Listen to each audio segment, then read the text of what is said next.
Panchayat with reporter शुरू हो चुकी है, यानी कि रिपोर्टरों के साथ हमने पंचायत शुरू कर दी और इस पंचायत में बात संसद के अंदर की भी होगी कि किस तरह के नज़ारे और किस तरह के किस्से कहानियां वहां पर मिलते हैं। और बात इंडिगो का जो केस जिसने लगभग पूरे देश को हिलाकर रख दिया, झकझोर के रख दिया कि कैसे एक एयरलाइंस ने लोगों को इस हद तक परेशान कर दिया कि आंखों में आंसू तक देखने को मिल गए एयरपोर्ट पर।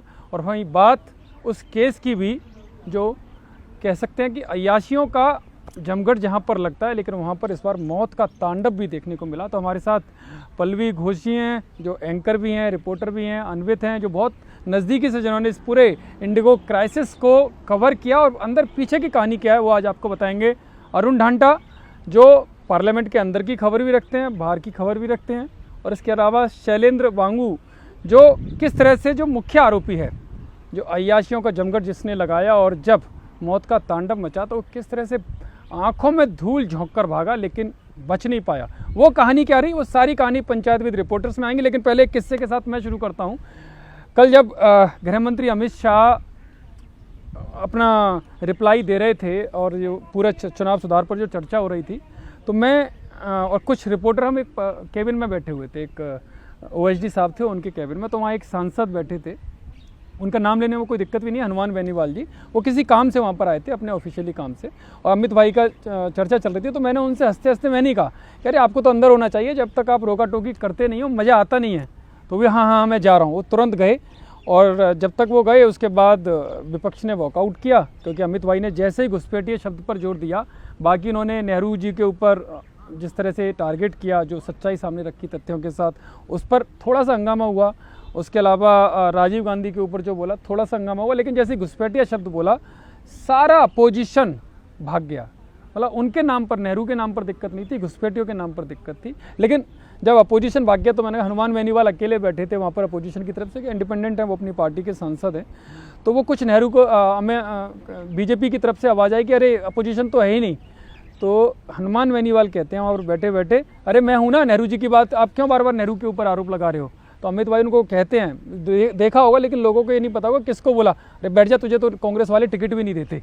बड़ा मतलब मज़ेदार किस्सा था, वो सब हंस पड़े और वो हनुमान बेनीवाल चुपचाप बैठ गए। तो इस तरह के किस्से कहानियाँ इसमें चलेंगी। और हनुमान बेनीवाल जी तो पहले किस इंटरव्यू में भी ये कह चुके हैं कि मैं सब डरते हैं अमित शाह जी से, मैं नहीं डरता अमित शाह जी से। कल वो देखने को मिला कि किस तरह से, शायद यही उनका वैल्यू भी हो, क्या पता नहीं। लेकिन है वो अपने लोगों के लिए संघर्ष बहुत करते हैं हनुमान बेनीवाल, और शायद यही कारण है कि कोई भी लहर चली हो, हनुमान बेनीवाल अपनी सीट जीत कर आ रहे हैं।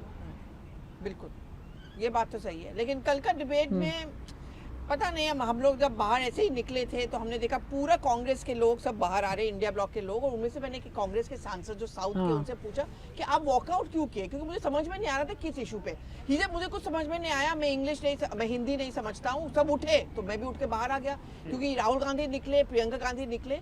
उसके बाद इन सबको जाना था शरद पवार के बर्थडे पार्टी, मसला ये था। तो इसीलिए आपको तो ज्यादा पता होगा, बीजेपी ये वॉकआउट सिर्फ इसीलिए हुआ था कि हमको वहां जाना है। वॉकआउट टेक्निकली स्पीकिंग इसलिए हुआ था कि क्योंकि they are unsatisfied.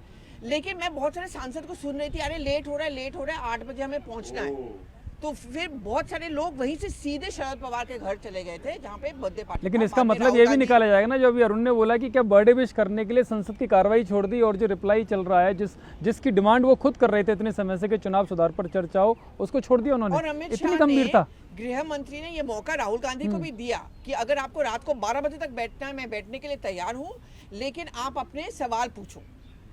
But Rahul Gandhi चले गए। लेकिन इसमें एक और अटकलें लग रही हैं, आप ये ज़्यादा अच्छे से बता सकते हो कि राहुल गांधी को जो तैयारी करके जिस भाषण के आए थे उन्होंने बोला ही नहीं, बोला कुछ और, जिसकी बाद में आलोचना भी हुई। मतलब जो उनसे उम्मीदें थी वो धराशायी हुई उनके खुद के सांसदों की। राहुल गांधी को बोलना था इलेक्टोरल रिफॉर्म्स के लिए, ये थे ना, एक्चुअली वो फर्स्ट स्पीकर होने वाले थे।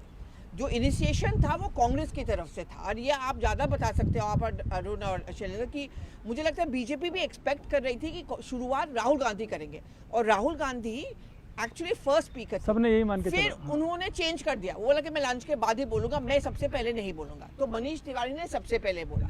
मनीष तिवारी आराम से डोलते हुए आ रहे थे, उनको ये नहीं लगा कि मैं फर्स्ट स्पीकर होगा। भाई ये मौका बहुत कम कांग्रेसों को मिलता है कि राहुल गांधी को पहले से पहले बोले।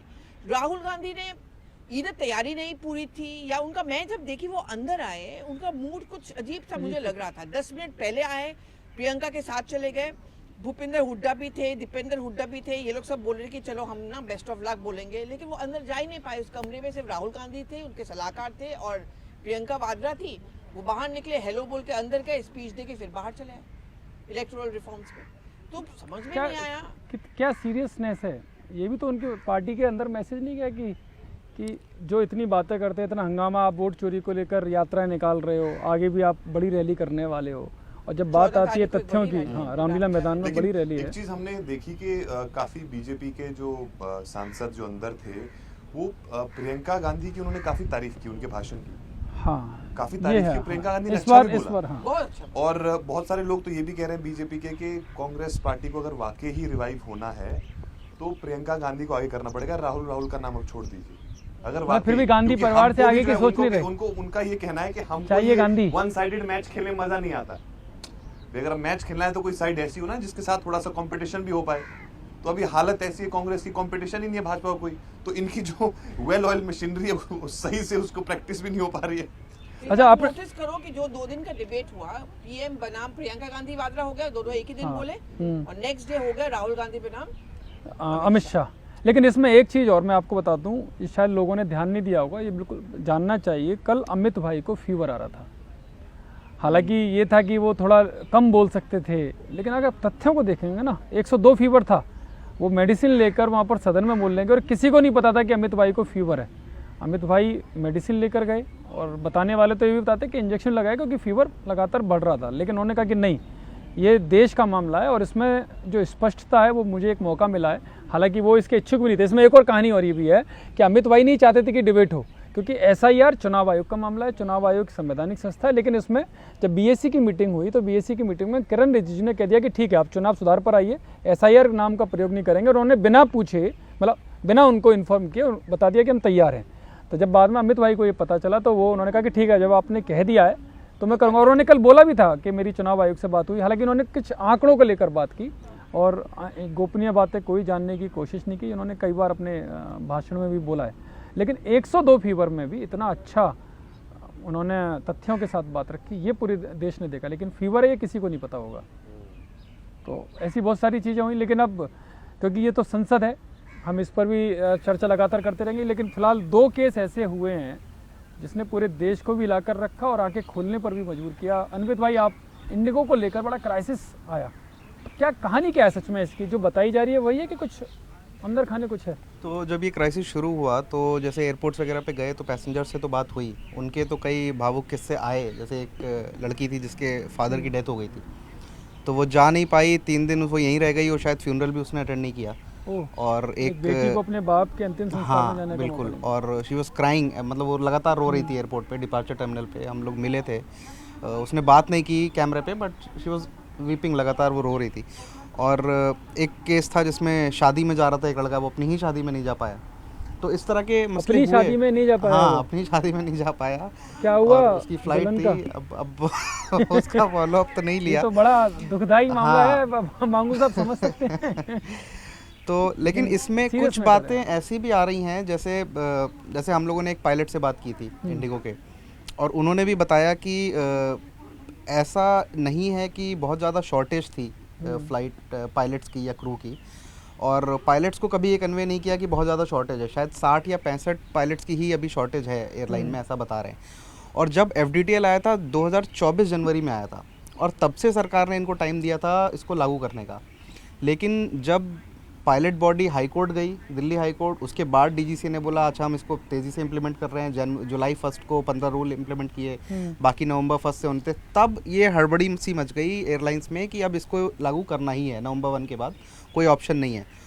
उसके बाद कुछ पायलट्स कह रहे हैं कि रोस्टरिंग जो की गई, बिकॉज मिनिस्ट्री में भी अपने लेटर में लिखा है, DGCA ने अपने लेटर में, कि इंडिगो ने फोरकास्ट नहीं किया कि क्रू का शॉर्टेज हो सकता है। और ये बात पायलट्स ने भी सपोर्ट की है कि हम अवेलेबल थे, बट रोस्टर पे लगाया नहीं गया। इसमें कितनी सच्चाई है? मेरी एक मतलब कुछ फ्रेंड मेरे भी हैं इस सेक्टर में और पायलट भी हैं, तो उसमें उनका ये कहना था कि उनको बाकायदा ये निर्देश आया, नाम नहीं बताना चाहिए किसी का, कि घर पे बैठे रहो, हम देख लेंगे सब। तो ये कुछ सच्चाई है, आपने सुना ये सब कुछ? किसने पायलट्स बोला है? ये पायलट को बोला गया, नहीं, किसने बोला? अच्छा, इंडिगो उन्हीं के इंडिगो के मैनेजमेंट ने बोला ये कि बड़ी, आपको- अगर ये हाँ, बड़ी चीज अगर वो कि बता रहे हैं, क्योंकि आपको वो पायलट है रोस्टर तो पे झूठ तो नहीं बोलेंगे डाला गया है, और पायलट्स कह रहे थे we were ready to fly, हम तैयार थे, बल्कि हमने बोला कि ड्यूटी करने दें हमें, बट उनको नहीं डाला गया, ऐसा पायलट तो बोल रहे हैं। अपनी और मेरी हुकूमत कम से जताने कम- के लिए सब किया मेरी गया। कम से कम 3 पायलट से बात हुई एंड तीनों ने ये बात बोली। अब इसमें एक चीज़ और आई, कंस्पिरेसी थ्योरी बोले या जो बोले, कि एक बहुत बड़े बिजनेस हाउस ने ये क्राइसिस होने से जस्ट 2-3 दिन पहले एक एफटीओ को ओवरटेक किया। फ्लाइंग ट्रेनिंग ऑर्गेनाइजेशन बोलते हैं, जो फ्लाइंग ट्रेनिंग स्कूल्स होते हैं, उसको एक बड़े बिजनेस कॉन्ग्लोमरेट ने टेक ओवर कर लिया। मिनिस्टर ने भी पार्लियामेंट में 2-3 बार ये चीज़ें पे जोर दिया कि हम ऐसा इकोसिस्टम बना रहे हैं कि नई एयरलाइंस आएँ पूरे इसमें बिजनेस में। तो क्या ये हो सकता है कि ये पूरा ऑर्केस्ट्रेटेड था नए प्लेयर्स को फैसिलिटेट करने के लिए? तो एक ये भी, इस पे भी चर्चा चल रही है कि क्या कुछ बड़े बिजनेस हाउसेस अब आ सकते हैं एविएशन बिजनेस में। और इंडिया में देखा जाए तो 2-3 से ज़्यादा ऐसे बड़े बिजनेस है नहीं जो इतना इन्वेस्टमेंट कर सके, बिकॉज एविएशन बिजनेस में आपको हज़ारों करोड़ का इन्वेस्टमेंट चाहिए। क्योंकि इसमें इंडिगो का जो मार्केट शेयर आया वो 65% के आसपास बता रहे हैं, और शायद ही पहला अपना देश है, क्योंकि 5वां एविएशन सेक्टर में 5वां बड़ा देश है, जो मुझे जानकारी है। अगर आप यूएस को लेंगे, चाइना को लेंगे, तो वहाँ जो बाकी की एयरलाइंस हैं, 3 एयरलाइंस के अंडर 50 से 60% का शेयर उनके पास रहता है। चाइना में तो अगर तीनों सरकारी एविएशन सेक्टर, और गवर्नमेंट का लेकिन यहाँ होल्ड तो भी है पूरा एक aviation मोनोपोली, sector पूरा एक ही बिल्कुल। ये देखिए ना, नेक्सस भी कितना बड़ा नेक्सस है, क्योंकि ऐसा नहीं है कि आपने फ्लाइट्स आज आपने कोई प्लान बनाया और कल चलेगा परसों, प्लान महीनों पहले बन जाते हैं। और वो प्लान जो है वो इंडिगो ने डीजीसीए को दिया होगा कि भाई हम ऐसा विंटर का हमारा ये वो कह भी रहे है, हैं और ना, डीजीसीए 2024 से है ये पूरा। नहीं, वो तो खैर अलग बात कर रहा है, मतलब एक विंटर जैसे शेड्यूल जो है वो डीजीसीए को आप भेजोगे तो डीजीसीए देखेगा कि भाई इतनी फ्लाइट्स तुमने यहाँ जानी है, वहाँ जानी, इतने लोग हैं तुम्हारे पास, क्योंकि वहाँ एक्सपर्ट्स बैठे हैं डीजीसीए में। नहीं, और इसमें तो एक बात उसके और बाद है, भी जो है जो एफडीटीएल आया, एफडीटीएल के आने से पहले उसका एक ड्राफ्ट बना था। मिनिस्ट्री ने सारी एयरलाइंस के साथ मीटिंग करके पहले वो ड्राफ्ट डिस्कस किया था कि ये रूल हम ला रहे हैं, और सारी एयरलाइंस को बताया गया था कि ये रूल आएगा, तो उनके कंसेंट के बाद ही ये रूल आया है। मतलब जानबूझकर ये एक मुझे साजिश लगता भी है कह कि ये सकते जो हैं हम कि सोच रहे हैं कि डीजीसीए को गलत नहीं मानना चाहिए, वो गलत है। DGCA is also responsible. नहीं, दे आर रिस्पांसिबल, बिल्कुल वो तो बिल्कुल है, रिस्पांसिबल क्योंकि है। निगरानी उनको करनी थी, बिल्कुल, चार्ट बिल्कुल, बना हाँ। के नहीं बना, उनको करनी थी, तो अधिकारी, सरकार तो चाहती है सब कुछ अच्छा हो, सरकार ने जनवरी- तो जब अच्छे के लिए फेयर लेकर फिक्स आई, करना होता लेकिन है, जब- अधिकारियों की गड़बड़ रही हमेशा वो लोग और वैसे भी interrupt करते हैं। जनवरी से अप्रैल तक, जब तक पायलट बॉडी कोर्ट नहीं गई, तो डीजीसीए का ही रूल था कि उनको एप्लीकेंट करवाना मैं चाहिए था। बांगू साहब आपसे भी जानना चाहूंगा, बांगू जी, ये उस वक्त किया गया जब पुतिन यहाँ पर थे, आप तो बहुत नजदीक से उस यात्रा को कवर कर रहे थे, इंटरनेशनल लेवल क्या मैसेज गया होगा ये सब? देखिए, जिस टाइम में प्रेसिडेंट पुतिन भारत में थे और हम हैदराबाद हाउस के बाहर ही उस टाइम कवरेज कर रहे थे, तो एकदम से खबर ये आई, सुबह से हालांकि चल रहा था, वो पूरा दिन वो एस्केलेट होती रही खबर कि इंडिगो को लेके बहुत क्राइसिस है, पायलट्स नहीं पहुंचे हैं, हर एयरपोर्ट पर देश के लोग फंसे हुए हैं। हालांकि इसको इंटरनेशनल मीडिया ने उस तरह से उस दिन तो नहीं उठाया, क्योंकि बहुत जो इंडिया का फोकस इस वक्त पुतिन विजिट को लेकर था, और इतना ही नहीं बल्कि यूएस, चाइना और बाकी कंट्रीज का भी फोकस, यूरोपियन कंट्रीज का भी फोकस उस वक्त पुतिन विजिट पे था। तो इसका सीधे तौर पर जो डिप्लोमेसी पर तो खैर कोई इसमें नजर नहीं आया, लेकिन ये जरूर था कि जो फोकस था पूरी उस दिन की खबरों का, वो पूरा फोकस जो है वो इंडिगो पे चला गया। यहाँ तक कि जिस टाइम हम हैदराबाद हाउस के बाहर खड़े थे, तो उस टाइम एक एम्बेसडर ने भी ट्वीट किया था कि उनको एक शादी अटेंड करने के लिए जाना था मध्य प्रदेश, लेकिन वो एयरपोर्ट पर फंस गए, वो खुद भी इस फ्लाइट पर नहीं चढ़ पाए। तो उसका असर डिप्लोमेट्स पर भी हुआ है, उसका असर तमाम पैसेंजर्स पर भी हुआ है, लेकिन जाहिर तौर पर फिक्री नहीं हुई है फिर तो इसका मतलब? जाहिर तौर पर देखिए, इसको लेकर क्योंकि जब से सवाल पूछा गया था इसी मुद्दे पर, लास्ट जो ब्रीफिंग हुई थी सोमवार को विदेश मंत्रालय की, तो ये सवाल पूछा गया था, तो उन्होंने ये भी कहा कि ये डीजीसीए और ये जो एयरलाइन ऑपरेटर्स हैं, ये उनका मसला है, उनको हल करना होगा, इसमें विदेश मंत्रालय का सीधा कोई इसमें दखल नहीं है। अब सरकार क्या कर रही है अनिरुद्ध भाई इसमें? क्या अंदर की कोई खबर है कि कुछ बड़ा फैसला लेगी? क्या ये भी अरे वो ऐसे ही फोटो के बारे में टालम पूछते हैं ना, जब सीईओ हाथ जोड़ रहे थे, क्या फोटो था वो? हाँ, वो तो सीईओ कुछ के हाथ लोग जोड़ते सोशल मीडिया में जो ट्रोल्स हैं वो कह रहे हैं कि वो ऐसे ही फोटो अपॉर्चुनिटी था, उन्होंने कोई माफी नहीं मांगी, बस उनको बोला हाँ, गया इसमें कि कोई ये फोटो- बता रहे थे कि नहीं, वो ऐसे करके बात कर रहे थे, वो बात कर रहे थे जैसे और करते वो हैं, ऐसे ऐसा हो बात गया। ऐसे मैसेजिंग देने की कोशिश की गई हाँ, कि वो उसको जस्ट हाँ, हाँ, बिल्कुल ये मिनिस्टर ने अनमिति खुद क्या बताएंगे, मिनिस्ट्री की तरफ से ट्वीट हुआ वो आई थिंक कोई जेस्चर था जिसमें फोटोग्राफर ने ऐसे एंगल से फोटो लिया है, that it's looking like he is वो जॉइनिंग, मिनिस्टर ने हाथ खुद जोड़ ट्वीट रहे किया हैं। वो फोटो शायद। हाँ, मिनिस्ट्री ने किया था, अच्छा मिनिस्टर ने भी किया, मिनिस्ट्री से ट्वीट हुआ था। सीईओ और- नतमस्तक हो गया, हाथ जोड़ के और वो खड़ा भी है। फिरंगी हाँ, वो भी फिर- भारत के सामने झुक गया। इसमें ये तो चल रहा है, इनफैक्ट पायलट्स भी बोल रहे थे कि जैसे आप पेनल्टी लगाएंगे मान लीजिए इंडिगो पे, तो वो पब्लिकली लिस्टेड कंपनी है, तो अगर वो पेनल्टी भरती भी है तो पैसा तो उन्हीं का है जो शेयर होल्डर्स हैं। बिल्कुल। तो आपको पर्सनल पेनल्टी लगानी चाहिए ताकि ऐसा आगे ना हो। जैसे सीईओ पे आप लगाइए या जो टॉप मैनेजमेंट है उस पर आप पेनल्टी लगाइए, तब शायद एक लेसन होगा जो आगे आदमी याद अरे इतना रखेगा। कमाता है कंपनी CEO, क्या कंपनी फर्क पर ना पड़ेगा? लगाएं। हाँ, मतलब कंपनी पे इंडिविजुअल लगाएंगे लगाएं। तो वो तो पैसा तो जनता का ही है।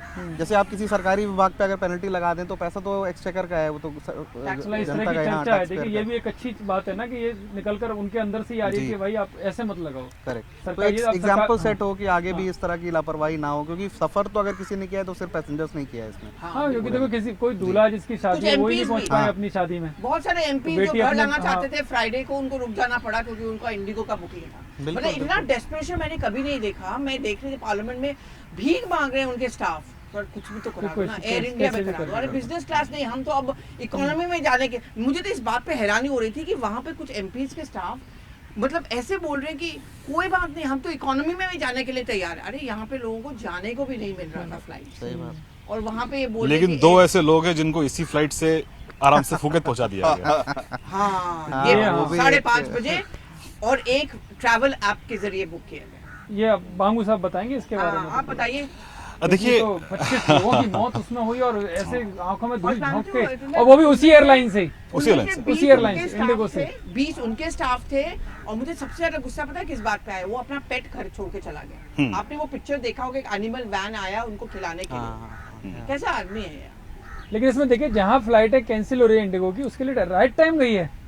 उसके- इसमें कुछ है, मतलब देरी नहीं हुई। सेटिंग है कोई नहीं, आई थिंक कैसी? इंटरनेशनल फ्लाइट्स बहुत ज़्यादा अफेक्टेड नहीं थी। शायद इन्होंने रोस्टरिंग इस तरह से हिसाब से की होगी, या जो इनका शेड्यूल रहा होगा इंटरनेशनल फ्लाइट्स का, बहुत ज़्यादा अफेक्टेड नहीं चर्चा थी तो ये international सेटिंग वाली चल रही है ज़्यादा कि लूथरा ब्रदर्स की कोई सेटिंग हुई है इंडिगो वाले से। अभी तो मुझे लग रहा है थोड़ा अनलाइकली है, ये थोड़ा फारफेच तो है, बिकॉज इंडिगो को भी जानकारी। अच्छा, और ये जब गए हैं तो ये इंसिडेंट के 4-5 घंटे बाद ही निकल गए।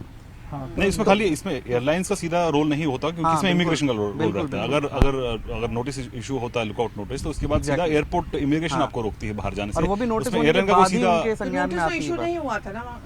नहीं शायद 4 या 5 घंटे में हाँ, निकल वो गए तुरंत ही तब तक निकल तो गए। उन्हें सोचा भी इमीडिएटली नहीं। वो बाद में issue हुआ। जब उसकी आग बुझाई जा रही थी रेस्टोरेंट की, वो तब अपनी तक टिकट तो- बुक कर रहे थे। 1:10 पे टिकट बुक किया और 5:30 की फ्लाइट पे निकल गए क्योंकि वो समझ गए थे कि बड़ा खेल हो चुका है और उनके खिलाफ नहीं, कानूनी वही कार्रवाई जो होगी। शैलेंद्र कह रहा है कि अगर लुकआउट नोटिस जारी हो गया रहता तो एयरपोर्ट पे इमिग्रेशन पे रुक इसका ये भी दिया मतलब जाता। ना कि उनके- ऐसा कोई notice उनके ही नहीं जानकारी जारी में हुआ। था कि ये उस blue टाइम तक corner हुए और हैं। रेड कॉर्नर में अंतर क्या होता है मुझे नहीं समझ में ये तो बांगू साहब बताएंगे। ये तो बताइए। कम्प्लीटली गृह मंत्रालय का मामला है। इसमें स्पेसिफिक्स तो मुझे भी खैर नहीं पता है डिटेल में, लेकिन ये जरूर है कि देखिए इसको अगर हम थोड़ा सा इसको लाइट मोड में कहें तो उन्होंने गलत कंट्री चुन ली। अगर वो किसी और कंट्री चले जाते तो वहां से लाना बहुत मुश्किल होता। थाईलैंड के साथ हमारे संबंध बहुत अच्छे हैं। 2013 में हमारा एक्सट्रेडिशन ट्रीटी साइन हुआ था, 2015 में वो लागू हुआ है, जिसके बाद माना जा रहा है 2001 से अभी तक करीब करीब 10 ऐसे इंडिविजुअल्स हैं जो क्रिमिनल्स हैं जिनको वापस डिपोर्ट किया गया है। और इस मामले में भी क्योंकि ये जब वो देश छोड़ के गए हैं, आई थिंक 6 दिसंबर को 7 की सुबह, तो उसके बाद चंद 4-5 दिनों के अंदर ही उनको वहां पे डिटेन कर लिया गया, वापसी लाने की तैयारी। दूसरा ये भी बड़ा इंटरेस्टिंग है कि उन्होंने फुकेत ही क्यों चुना। मतलब ठीक है, वहां पे आपका वीजा ऑन अराइवल है और शायद उनको ये नहीं मालूम था कि जैसे इन्होंने कहा कि हमारा जो एक्सट्रेडिशन ट्रीटी है वो बहुत जबरदस्त है उनके साथ, तो वहां तो जाके आपका कोई चांस ही नहीं था बचने का। तो या तो उनको कोई और मिला नहीं होगा, उसी टाइम की फ्लाइट वही मिल रही होगी। देखिए जो हमने तो उस इससे समय तो और भी जगह जाते होंगे ना, Immediately या अब वीजा ऑन मतलब- अराइवल हाँ, वाला वीजा ऑन country वाला अराइवल की choose वजह किया से, होगा। इसी वजह से। नहीं, देखिए और भी ऐसे भगोड़े हैं जो इस वक्त अलग अलग देशों में हैं, चाहे मेहुल चोकसी हैं, नीरव विजय माल्या हैं, तो उनका एक्सट्रेडिशन में लंबा प्रोसेस है इसे, क्योंकि इसमें कोर्ट जाना पड़ता है। यहाँ पे हमने देखा है थाईलैंड में कि उन्होंने एक्सट्रेडिशन का रूट नहीं चुना, उन्होंने डिपोर्टेशन का रूट चुना, क्योंकि वो अदालत नहीं जाना चाहते थे।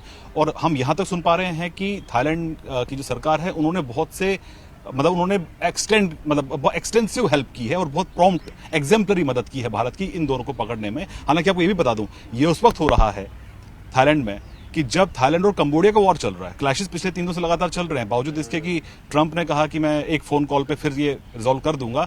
एग्रीमेंट हुआ था अक्टूबर के एंड में, जहां तक मुझे याद है, जहां पे इस वॉर को रोकने की बात की गई थी। लेकिन एक तरफ जहां कंबोडिया के साथ क्लैशेस चल रहे हैं, एयर स्ट्राइक थाईलैंड ने की अब से 2 दिन पहले, कल भी हमने क्लैशेस देखे, आज भी ऐसी खबरें आ रही हैं। लेकिन इस बिटवीन भारत के साथ जो उनके संबंध है उसको आगे ले जाते हुए उन्होंने डिपोर्टेशन के लिए कोई देरी नहीं की। और हमने जो हमारे पास रिपोर्ट थी उसके मुताबिक जब एजेंसीज ने कम्युनिकेट किया हमारे मिशन में जो कि बैंकॉक में है, और हमारे मिशन ने आगे फिर जो एजेंसीज हैं थाईलैंड की और प्लस जो रॉयल थाई पुलिस है प्लस वहाँ की जो इमिग्रेशन है उनको कन्वे किया गया कि ऐसा इंफॉर्मेशन हमें मिल रहा है कि इनको पकड़ना होगा। कब तक ला सकते हैं वापस इसकी? 24 से 48 घंटे बता रहे हैं जो नॉर्मल रूटीन टाइम लगता है। तो अपने आप में भी एक रिकॉर्ड हो जाएगा ना 24 से 48 घंटे के बाद तुरंत, नहीं तो महीनों महीनों सालों सालों लग जाते हैं। बिल्कुल बिल्कुल, देखिए अपने आप में एग्जाम्पलरी है क्योंकि थाईलैंड ने जो कोऑपरेशन दिखाया है वहां पर जो तस्वीर भी जारी हुई है उससे ये साफ हो जाता है कि उनको डिटेन करने के बाद तस्वीर जारी की गई, उनका पासपोर्ट दिखाया गया, वेरीफाई किया गया, ये वही लोग हैं जो वहां पर छुपे हुए थे। जैसे मैंने पहले बताया उन्होंने शायद गलत कंट्री चूज कर लिया। अगर वो किसी और विदेशी देश चले गए, वेस्टर्न कंट्री अगर चले गए होते, यूके चले गए होते, तो शायद इतना आसान नहीं होता क्योंकि वहां पर ह्यूमन राइट्स को लेकर भागने के लिए अकल तो दिखाई कि तुरंत 3-4 घंटे में कर लिया टिकट बुक, लेकिन देश गलत रास्ता गलत। इनिशियली ये भी लग रहा था कि थाईलैंड शायद सिर्फ ट्रांजिट हो, क्योंकि कई लोग ट्रांजिट के लिए भी यूज करते हैं। फिर वीजा कैसे मिलता? लेकिन अब वो वहीं रह गए तो या क्या पता उनके पास कोई वीजा। थाईलैंड से भी कई कंट्रीज का वो है ना वीजा फ्री वीजा पहले से करके रखते हैं इनके तो टूर नहीं इंडियंस के लिए। हाँ मतलब यू बट कैन उसका फैसिलिटेट बिजनेस इंटरेस्ट भी काफी कंट्रीज में है हाँ, ना, हाँ, तो हो correct. सकता है कि शायद उस वजह से कुछ Correct. प्लान कर रहा हो हो। सकता है। बट ये जो है जिस तरह से आपने कहा कि उसको यहाँ लेके आना इतने जल्दी, ये सरकार के लिए भी एक बड़ा मतलब बड़ी राहत की क्लेम बात कर है। सकती है कि ये देखो तो- कितने जल्दी हमने जो है वो, और कर भी नहीं, कई बीजेपी के नेताओं ने तो अब ट्वीट करना भी शुरू कर दिया है कि क्रिस्टियन मिशेल हो गया या राजीव सक्सेना है, ये सब कल लोग तो कल कई ही scam कल में ही शामिल हैं। मेरी कुछ अपोजिशन के एमपी से बात हो रही थी। मैं मकर द्वार के बाहर खड़ा था शाम को, और उस वक्त उनका जब ये बात सामने आई तो भाग गया जो मेन आरोपी है और इस देश छोड़कर भाग चुका है। तो बोले ठीक है कल देखेंगे ना, आज तो चुनाव सुधार पे चर्चा थी इस वजह से कुछ बोले नहीं, कल इसी पर होगा कि सरकार को हम छोड़ेंगे नहीं। तो मुझे लगता है उनके सपने, उनके जो उम्मीदें थे वो टूट गई, क्योंकि आज सुबह से ये खबर आ गई कि वो पकड़ लिया गया है। किरकिरी भी हो रही थी इस बात को लेके, क्योंकि गोवा में भी तो बीजेपी की सरकार सरकार आती थी, है, बिल्कुल। इसलिए ऑपोजिशन पार्टीज को एक मौका मिल गया मौका था, और अपोजिशन के पास बड़ा हथियार भी था कि बड़ा देखो हथियार एक के बाद एक जितने नाम थे और कोई वापस नहीं आ रहा, और ये सरकार के इस सरकार में सब भागते जा रहे हैं। हालांकि सबको पकड़ा जा चुका है, सबकी कोर्ट केस चल रहे हैं, लेकिन इसको तो इतनी जल्दी ले आएंगे ये तो अपोजिशन को उम्मीद ही नहीं थी। मुझे भी हैरानी हुई थी। खबर यहाँ से आई। शुरू हुई थी कि जब कल सोर्सेज पे हमें बताया गया कि एमईए को गोवा पुलिस ने अप्रोच किया और कहा कि इनका जो पासपोर्ट है उसको रिवोक कर देना चाहिए। तो एक प्रोसेस होता है कि जैसे ही पासपोर्ट रिवोकेशन की बारी आती है तो वो ऑटोमेटिकली वहां पर इलीगल हो जाते हैं क्योंकि उनके पास पासपोर्ट नहीं है। तो ऐसे में ये एक बेस बना कि थाईलैंड को ये एक रीजन मिला कि क्योंकि वो इलीगल है तो उनको तुरंत डिपोर्ट, क्योंकि ये कानूनी प्रक्रिया है, तो जाहिर तौर पर ये एक रीजन रहा है। जैसे यहाँ से जो सॉफ्टवेयर होगा उसमें आप इलीगल का एक वो डाल देते हो कि हाँ यहाँ से सरकार ने उसको इनवैलिड घोषित कर दिया, और वहाँ जाकर तुरंत अपडेट हो जाता है। हाँ, प्लस देखिए इसमें पूरा डॉक्यूमेंट शेयर किए जाते हैं थाईलैंड गवर्नमेंट के साथ में, जो क्योंकि हमारे कई सारे दर्शक होंगे वो भी समझना चाहेंगे ना इस पूरे प्रोसेस को। हाँ। आसान शब्दों में बताइए। उसमें देखिए पूरा प्रोसेस रहता है, आपको रीजन बताना पड़ता है कि उनके खिलाफ हिंदुस्तान में केसेस हैं, प्रूफ देना पड़ता है और उनको बताना पड़ता है उनके खिलाफ क्या केसेस हैं। तो ऐसे में एक्सट्रेडिशन ट्रीटी एक रास्ता है, लेकिन यहाँ पे क्योंकि उन्होंने वहाँ पर एसाइलम नहीं मांगा था और डिपोर्टेशन एक बहुत आसान रास्ता था, तो इसलिए सीधे तौर पर जो थाईलैंड सरकार है उन्होंने डिपोर्टेशन का ही रास्ता चुना कि इनको इमीडिएटली यहाँ से भेज दिया जाए, बावजूद इसके कि इस वक्त थाईलैंड में बहुत अंदरूनी हलचल चल रही है कंबोडिया को लेकर। लेकिन ऐसे में हालांकि प्रोसेस हमने और भी देखे हैं, हमने और भी ऐसे भगोड़े देखे हैं जिनको लेके प्रोसेस शुरू किए गए थे, लेकिन जो होस्ट कंट्री है उसने इमीडिएटली इतनी जल्दी कार्रवाई नहीं की है। लेकिन थाईलैंड के केस में हमने देखा है कि जो कोऑपरेशन रहा है वो एग्जाम्पलरी है, और इतना ही नहीं जो शोकॉज नोटिस था पासपोर्ट रिवोक करने को लेकर सरकार की पीठ थपथपाने वाला है कि देखो कितनी तेज कर रही है। दोनों तो हाँ। सरकार का भी और थाईलैंड गवर्नमेंट का भी। अगर थाईलैंड गवर्नमेंट नहीं चाहती, लटकाती, तो उनका आना भी मुश्किल होता। नहीं, ऐसा क्यों किया थाईलैंड ने? देखिए अंदर लोग यही जानना चाहते हैं कि आखिरकार ऐसा रीजन क्या करा इतनी तेजी से थाईलैंड सरकार ने ये कदम उठाया। देखिए थाईलैंड के साथ भारत के संबंध बहुत गहरे हैं, और सिर्फ बायलैटरल नहीं बल्कि जो मल्टीलैटरल है, चाहे हम आसियान की बात करें या ईस्ट एशिया समिट की बात करें, ये मल्टीलैटरल प्लेटफॉर्म्स हैं जहां भारत, थाईलैंड और जो उस रीजन के बाकी कंट्रीज हैं वो ग्रुप्स में रहते हैं, और वो तमाम इश्यूज पर, चाहे इकोनॉमी हो, ट्रेड हो, ट्रांसपोर्ट हो या इस तरह के जो ऑफेंडर्स हैं उनको किस तरह से पकड़ा जाना चाहिए कि उनमें कॉपरेशन को लेकर लगातार बात होती रहती है। और जो इस तरह की मीटिंग्स होती है, प्रधानमंत्री मोदी भी ऐसी मीटिंग्स में शामिल होते हैं, तो bilateral meetings on the sidelines भी वहां पर इस तरह की मीटिंग्स होती है। तो जाहिर तौर पर जो सहयोग रहा है थाईलैंड के साथ वो पहले से भी अच्छा रहा है। और हमने ये भी देखा है कि जैसे मैंने आपको पहले बताया कि 2001 से लेकर अभी तक करीब 10 ऐसे एब्सकॉन्डर्स हैं जिनको थाईलैंड ने वापस डिपोर्ट किया। लेकिन हालांकि डिटेल्स पब्लिक डोमेन में नहीं है, लेकिन रफली करीब 10 ऐसे लोग जिनको डिपोर्ट किया गया है। तो ये बस संबंध ही है जिनके चलते ये हो पाया। और ये भी साथ में बता दूं आपको, इससे पहले हमने देखा कि अमेरिका के साथ भले ही पल्लवी आप भी जानती होंगी कि हमारे संबंध इतने अच्छे नहीं चल रहे अभी ट्रंप एडमिनिस्ट्रेशन के साथ में, लेकिन बावजूद इसके जो तहव्वुर राना का एक्सट्रेडिशन था वो एक बड़ा माइलस्टोन रहा है एंटी टेररिज्म जो कोऑपरेशन है भारत और अमेरिका के बीच में। और आज ये मेंशन भी हुआ है, आज एक वहाँ के लॉ मेकर ने इस बात का मेंशन भी किया कि हमने तहव्वुर राना का एक्सट्रेडिशन किया। तो ये एक अपने आप में एक बड़ी बात है। आपने ट्रम्प बाबा की बात की, तो चावल को लेकर भी उनका गुस्सा देखने को मिल रहा है कि चावल पर जिस तरह से टैरिफ लगाने की बात कर रही है। ग्रेन और बासमती चावल। लेकिन हाँ। मैं बस इनकी बात कंटिन्यू करना चाह रहा था कि भाई क्योंकि देखिए थाईलैंड अभी ऑलरेडी एक तरह की जंग में भी है, तो ऐसे टाइम पे जब जंग में हो तो जो देश आपके साथ हैं कम से कम उनको तो नाराज नहीं करोगे कि भाई ये तो हो सकता है ये तो कर ही दो। नहीं, मुझे एक मेरे सहयोगी ने एक एग्जांपल दिया कि जब ऑपरेशन सिंदूर चल रहा था भारत और पाकिस्तान के बीच में, अगर उस टाइम में थाईलैंड हमको बोलता है कि हमारे 2 एब्सकॉन्डर या तो हम कितना एंटरटेन करते हैं, लेकिन हम थाईलैंड ने ऐसा नहीं किया। थाईलैंड बावजूद से वो क्लैशेस में इन्वॉल्व है, लेकिन जो संबंधों को ध्यान में रखते हुए उसने जो कदम उठाए वो बिल्कुल बड़ी बात है। पर विदेश की बात कर रहे हो तो क्यों जो राहुल गांधी जा रहे हैं जर्मनी उसकी बात ये भी गजब है कि विदेश यात्रा आप एलओपी हो और ऐसा भी नहीं है कि मतलब सदन चल रहा है, आपको यहाँ रहना चाहिए। आप देश के सामने अपनी सीरियसनेस हमेशा। सबसे बड़ी बात पता है क्या है, ये तो बड़ा चर्चा उनकी पार्टी में भी चल रही थी। उनका एक इवेंट है जर्मनी में और इंडियन डायस्पोरा के साथ, और उस समय सदन चल रहा होगा और कहीं उन्होंने इलेक्टोरल रिफॉर्म्स या वोट चोरी कह दिया, तब आप ऐसे टाइम पे ये स्टेटमेंट कर रहे हो जब एक आप विदेश में हो और दूसरी बात जब पार्लियामेंट सेशन में। यही तो इनकी आंखें खोलने वाली हैं जब सारी चीज़ें कल आई सामने कि इन्होंने आज तक 2014 से लेकर आज तक एक भी सजेशन चुनाव आयोग को नहीं दिया चुनाव सुधार को लेकर। नियम ये कहता है आपकी प्रेस कॉन्फ्रेंस से थोड़ी चुनाव आयोग कोई सुधार लेगा। अगर आपको कोई सुझाव देना है सुधार को लेकर तो आपको रिटर्न में वहाँ पर चुनाव आयोग में ही जाना पड़ेगा, क्योंकि वो अपने आप में संवैधानिक संस्था है। आपने एक भी नहीं किया। आपने ईवीएम पर सवाल हमेशा उठाया, ईवीएम को लेकर तो चुनाव आयोग ने ओपनली कहा था कि ये ईवीएम रखे हैं, आप आओ या आपके स्पेशलिस्ट जो भी आएंगे वो उसमें करके दिखाएं छेड़छाड़। कोई नहीं आया, तब भी आरोप लगा रहे। और सबसे बड़ी बात, अप्रैल 1989 में ईवीएम को इंट्रोड्यूस किसने किया, कौन लेकर आया? इनके पिताजी राजीव गांधी। मतलब उनके ही फैसले पर आप सवाल उठा रहे हो, और वो भी तब इतने सारे डेमो हुए, 16 विधानसभाओं में इसका बाकायदा डेमो हुआ, ट्रायल के तौर पर देखा गया। तो किसने किया ये सब? फिर राजीव गांधी मतलब अपने पिता के भी निर्णय पर आपको विश्वास नहीं है तो ये देश कैसे विश्वास आप पर करेगा? ये बड़ी चर्चाएं कल चल रही थी जब अमित शाह ने एक एक करके धोया इनको, एक एक करके सारे तथ्य सामने रखे, तो वो सारी चीजें हमें बताएंगे कि राहुल गांधी इंडिगो लेंगे कि नहीं।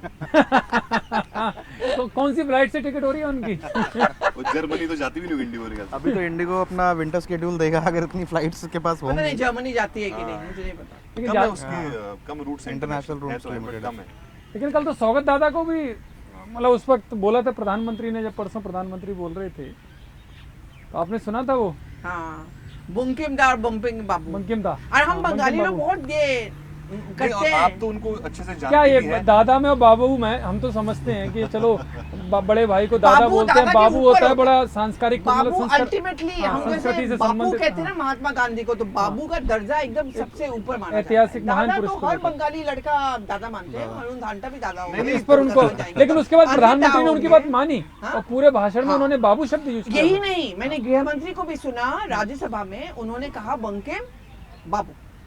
शेखावत जी थोड़े इसमें गड़बड़ कर गए थे जब उनका गजेंद्र सिंह शेखावत आए थे, जब मैंने देखा तो उन्होंने बार बार बंकिम दा, बंकिम बाबू, मतलब बाबू बाद में बोला, उनको टोका उनको भी, तो फिर बाद में वो लाइन पर आए कि हाँ बंकिम बाबू। नहीं तो आप ये बताइए तो बड़ा कि मजेदार शौकतो राय जो है वो परसों में उस तरह के लुक में मैंने बड़ा कम देखा है उनको, लाल tie coat pant suit. Kalyan Banerjee थे वो। तो वो क्या उसका अरे हमने पूछा उनको, बोला कि मैं हमेशा सर धस के आता हूँ, आज तुम्हारा नजर देखने का अलग है, तुम मेरे दूसरी नजरों से देख रहे हो। मैंने उनको, हम लोग सब पत्रकार खड़े थे तो इसलिए मैं नाम ले रही हूँ। उन्होंने कहा, मैंने कहा सर हम कौन सा आपके नजर से, आपकी नजरें तो मुआ मोत्रा, स्पीकर ने हम बोल दिया मुआ था। मोत्रा के नजर से आपके ऊपर हम तो छोटी सी उन दोनों चीज़ के तो है। किस्से उनके लेकिन किस्से। एक मीटिंग की चर्चा हमने नहीं की। राहुल गांधी ने अभी प्रधानमंत्री मोदी से मुलाकात हाँ। की, उसके अंदर क्या हुआ? वो CIC वाला, वो तो CIC और CBC तो राहुल गांधी आज आए थे पार्लियामेंट में, विजिलेंस हम लोग सबने ऑफिसर्स को उनसे लेकर पूछा। मीटिंग थी और उन्होंने CIC कहा, के साथ अखबार ही पढ़ 8 लो, उसमें वो थे। अखबार से आपको जानकारी मिलेगी। लेकिन वही वहाँ पे वो OBC दलित वही वाला इशू उन्होंने उठाया। हाँ, नहीं वो तो कल बैठक हुई थी और करीब 1.5 घंटे जो राहुल गांधी कहते हैं 88 मिनट्स। हाँ, राहुल गांधी कहते हैं कि प्रधानमंत्री को देखना पसंद नहीं करता, वो उनके साथ 1.5 घंटे बैठे। इसको लेकर भी बड़ी चर्चा रही और उसमें बड़ा मज़ेदार किस्सा ये भी आया है। उसमें मीटिंग में गृह मंत्री ने कहा कि जी मैं अपने समय में जवान था, मेरे सर पे बाल थे और आप मुझे देखकर बात कर सकते हो, ऊपर क्यों देख रहे हो? तो राहुल गांधी बड़े हंसे और फिर बड़े आराम से बातचीत की। ये भी एक कल की अटकलों का वो रहा, कल जो अंदर मीटिंग में हुई। लेकिन तो कल शरद बड़े पवार लेकिन के रिलैक्स बर्थडे ऐसे पार्टी बताते हैं, में, बड़े रिलैक्स और बड़े लेकिन आराम कल से शरद बातचीत पवार हुई। के बर्थडे पार्टी में जिस सांसद ने, एक दो ऐसे सांसद है, पर्टिकुलर एक सांसद, नाम तो मैं नहीं लूंगी, जिन्होंने काफी अटैक किया था राहुल गांधी और इंदिरा गांधी, वो पाए गए एक कोने में राहुल गांधी और इंदिरा गांधी के साथ बातें करते हुए, सॉरी राहुल गांधी और प्रियंका गांधी से बातें करते हुए, और वहां खड़े थे पवन खेड़ा। और पवन खेड़ा को समझ में नहीं आ रहा है कि ये सांसद तो हम लोग को इतना गाली देता है और मैं तो अपने बॉस सबको बचाता हूँ। आज ऐसा क्या हो गया कि मेरे दोनों बॉस इसी आदमी से बात कर रहे हैं? तो ऐसा तो नहीं अंदर खाने कुछ उस सांसद को लेकर चल रहा हो और पवन खेड़ा तो पचा ही नहीं पाएंगे। खैर आजकल वो तो राज्यसभा सीट के लिए तपस्या कर रहे हैं, मिलेगी उनको? क्या अटकल है कांग्रेस में? मिल जाना चाहिए, बिकॉज इस बार उन्होंने वो सब मुद्दे उठाए जो राहुल गांधी को बहुत पसंद है।